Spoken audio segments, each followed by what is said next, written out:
Khamzat Chimaev is still undefeated. He is now 14-0, returns to the win column with huge style points in the first round. The Wolf has returned. I mean, this was the guy that I fell in love with before. We broke up for a while, and now we are back. I am back on the train of Khamzat Chimaev. This was the guy we fell in love with, the guy who can come out there and get things done. Not the guy who fails on the scale that we talked about, not the guy who just doesn't show up sometimes. This was the guy. I didn't expect it to go this way. I thought that Robert Whittaker would have more of an answer on the ground and be able to eventually stop some takedowns, but it didn't even get that far. Khamzat Chimaev came out there and did Khamzat Chimaev, and what he did tonight was the reason we all fell in love with him in the beginning. Yeah, and Whittaker tapped very quickly. We've heard the rumors on broadcast just like you did. My gosh, that does not look like something you want to deal with. That's like the lower bridge of his teeth pushed back in, dislocated jaw, I think was why he tapped so quick.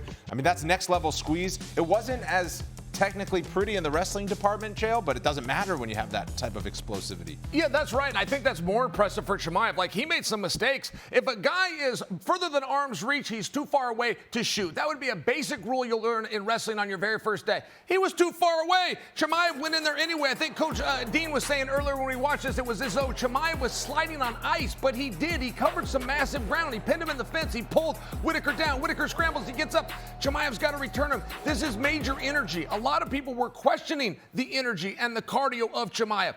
He didn't save any of it. He was ready for 5 rounds. He threw everything at him, and it turns out you don't have to be ready for long fights if you can get the guy out of there. This is a big deal, though. And by the way, there's already a conversation about should Chimaev go right in against Du Plessis, which would replace the belief that we had that Sean Strickland was going to do it. If that's true for him, and that's an argument he might win, I got to refer that back to my argument I made a little bit ago with Lopez. If it's good enough for Chimaev to do, we ought to be able to get some fresh blood at 45 as well. Chael, that wasn't just a victory to me. That was a mauling from the first bell.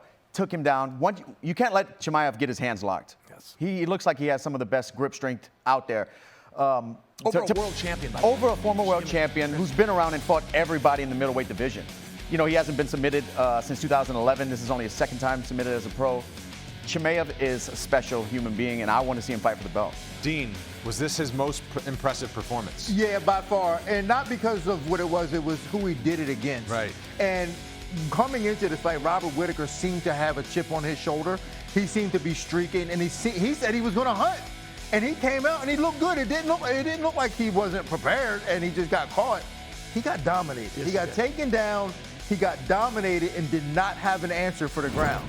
And that to me is shocking, actually. Does this bring back, Chael, the X factor of Khamzat Chimaev, the big, bad wolf that was coming for everybody? He kind of lost it a little bit because he went the distance in the last 2, hasn't fought all that often, was injured. Is it back now? Yeah, I think that it is. Oh, and by the way, aside from his last fight with Kamaru Usman, he hasn't even been an 85-pounder. I mean, the fight before that, 178 pounds is what they agreed on. It was supposed to be 170 the day before that. Like, everything got weird. I like the idea that he can take a breath. He doesn't have to do this marketing thing about I bounce back and forth and I fight often. Let's get a division. I saw that he was ranked number 13. That is fiction. That should not be. But Whittaker was 3, and I think that'll get fixed over the weekend.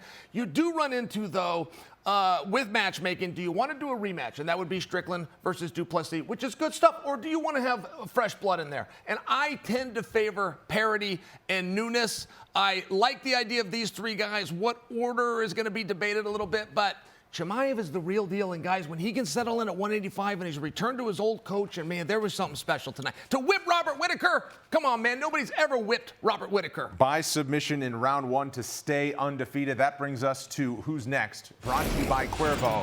We'll zero in on this middleweight division. Chael, you already said it. You want Khamzat in the title fight against Dricus Du Plessis. Dean, what do you think, as we look at the top 10 here, what Khamzat Chimaev should be looking at across the octagon? Me, personally, I think he waits for the title. I think he lets the dust settle between Strickland and Du Plessis. Go to that fight. Be prepared to talk a bunch of trash on the outside. Jump in the ring if he in the cage if he has to. But I think he waits for the winner of that and calls him out right there. Dustin, what do you think? You know, how long will that wait be? Because already he's been on the shelf a little bit. I'd like to see more consistency. Maybe one more win, then a title shot. You know, there's a lot of guys ahead of him that are interesting fights. I just want to see him be regularly in the octagon. I need to see more. Well, one would think, Chael, he's going to jump into the fray in the top 5. You have Kyle Bohalio, Nassourdini Mavov as kind of the new blood of this division. You think Khamzat should leapfrog and be staring across Dricus Du Plessis next? I think that Coach Thomas probably said it best, which is Chimaev's next fight is for the championship, but the next championship fight isn't necessarily Chimaev. I think we should probably go ahead with Strickland, Du Plessis. You have Chimaev ready, you have him licensed. We have injuries and illnesses that happen all the time, but I do believe that if he waits, he has proven he is the #1 contender. Do you think, listen, watching that, do you think Imavov is like, yeah, man, I want to fight that guy? Yeah, let's ask Imavov. Yeah, you think he's going to call him out? Yeah. Right, Coach? I mean, they're not going to call him out. Come on. Not after that. When the boys stand back in the locker room, when the boys stand back and say, please, come on through, that's when you have your #1 contender. And I don't think Chimaev's getting called out.